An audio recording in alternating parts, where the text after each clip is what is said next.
sur le camping Les Cerisiers du Jord. Le camping est situé à Saint-Pons-de-Thomières, à mi-chemin entre Toulouse et Montpellier, à mi-chemin entre Béziers et Castres. On est vraiment au centre du parc naturel régional du Haut-Languedoc. On a repris un camping municipal. Le projet, c'était d'agrandir l'établissement pour arriver à une centaine d'emplacements. Il y en avait 40 à la base.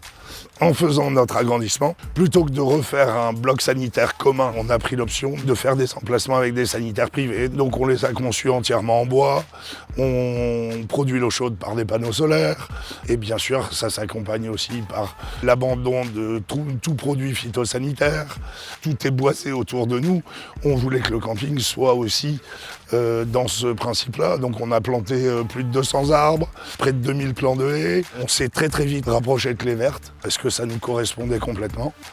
Et depuis, le fait d'y travailler régulièrement, ça nous permet de nous recentrer aussi quand on oublie un peu parfois cette démarche. Après, quand on est face à des problématiques, on peut aussi avoir du conseil et continuer de s'améliorer. Et ça, c'est plutôt très intéressant.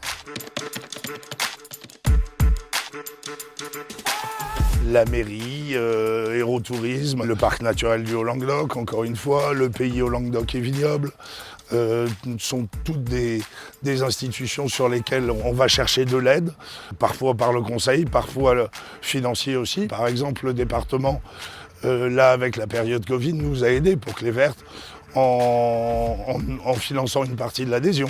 Ça permet aussi d'aller chercher des subventions pour mieux réaliser nos projets, pour qu'ils soient justement plus en rapport avec l'environnement. Il faut en tenir compte dans ces projets, parce que c'est sûr que quand on peut être aidé financièrement, c'est d'autant plus facile de réaliser ces projets.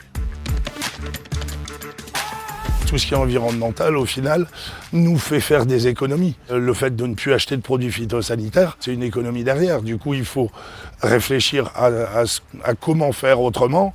On ne met plus de produits phytosanitaires, du coup, on va pailler nos haies pour qu'il n'y ait pas de mauvaises herbes qui poussent à cet endroit-là. Du coup, il n'y a pas à débroussailler non plus. Et le résultat, c'est du temps de gagner.